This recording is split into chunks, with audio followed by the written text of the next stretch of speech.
Welcome back to the channel, everybody. Thank you for stopping by.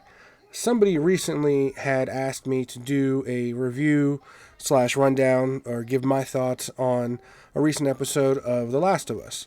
And I have wanted to venture into video reviews, things like that. But I figured what better time than now to kind of just give it a shot.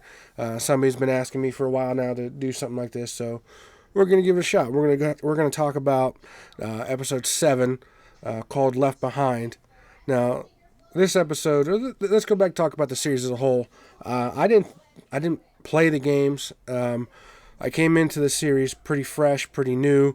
I knew of the game. I knew basically what it was. I'm a fan of Pedro Pascal. I like his work on The Mandalorian, Narcos, other projects he's been in. Everything so far has been high quality, very well done. Pedro as a surrogate dad is just phenomenal. He really can't do anything wrong right now. He's hot in Hollywood. He's everyone's favorite surrogate father.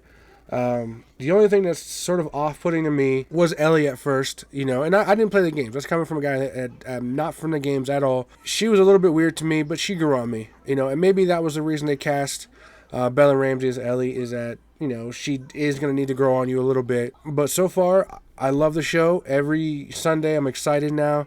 I haven't been this excited for a Sunday in a long time. But anyway, let's get into the show. Let's get on with the review.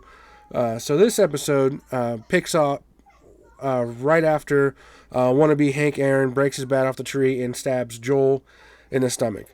And at the end of last week's episode, did anybody else catch the fake horse with this? Like, it was just like a stuffed horse on the. Was that just me? Anyway, so sorry, I'm actually sick while I'm recording this.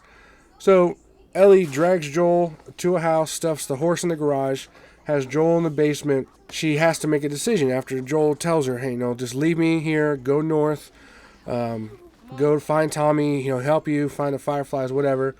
So they make you think that she's leaving him, but really what's happening is she gets to that door and she has a flashback to her time with Riley, played by Storm Reed.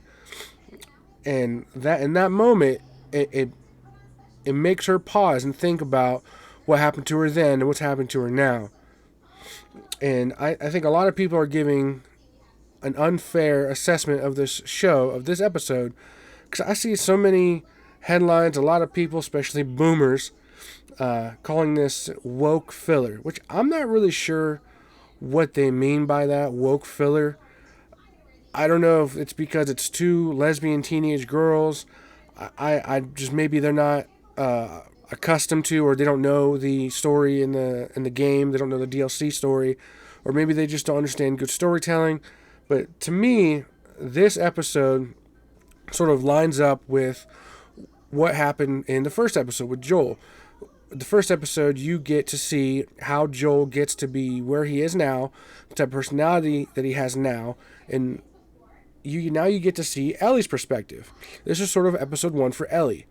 You get immense backstory on a main character, and for anyone to call that woke filler, I just don't think they understand storytelling, because this is now the opportunity to explore some of her psyche and some of her reasoning that see why she makes the decisions that she makes, and throughout the episode, Ellie and Storm Reed's Riley, phenomenal together. The chemistry that they have on screen is amazing. From all the little nuanced glances, the looks, the Ellie fixing her hair, the little questions and comments they make to each other under their breath, or in a joking manner. When really, it's all along. They have a crush on each other, but they have yet to discover, their true feelings about each other, from each other. So uncovering and discovering that with the characters, it may not have been to the level of episode 3. But this episode was a great episode.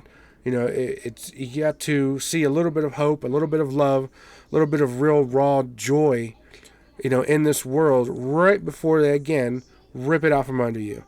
And the raw emotion that Bella Ramsey's character lets out when she's been bitten. I mean, this is a great performance by a young actress or actor, and I cannot wait to see more. Now, the only problem I have, oh, no, it's not a problem. The only issue I have with this is now there's only 2 episodes left. There's 2 episodes left to fill in the rest of the first game. And that's a lot of game left to explore. And I hope the last 2 episodes are longer. Maybe the last episodes is an hour and a half, even longer. I really, really enjoyed this one, and I don't understand the woke leftist filler comments from a lot of people. If it's not your cup of tea, it's not your cup of tea. If you don't understand good storytelling, I don't know what to tell you.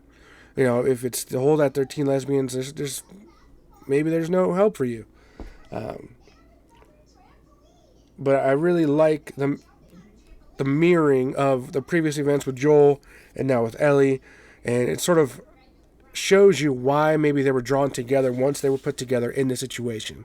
Why, you know, they were reluctant to be close, and then now, like, why they have no choice but to fight for each other and to fight for 2 minutes or for 2 days, as Riley puts it. You know, you fight for each other, the ones that you love, the ones that you have right now.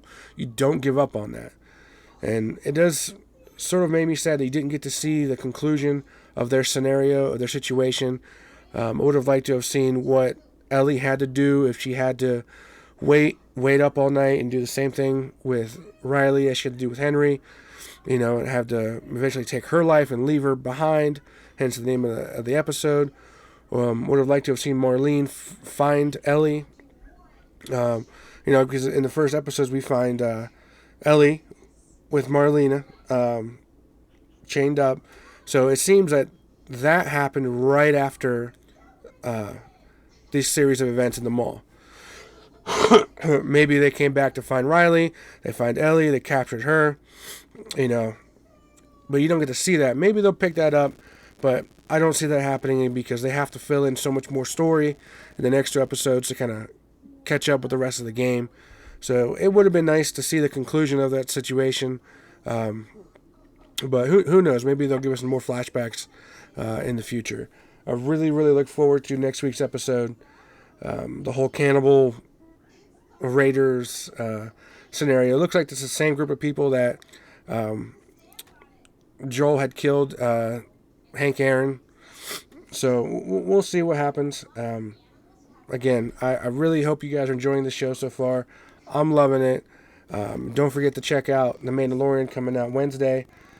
Should be probably the same day this video comes out.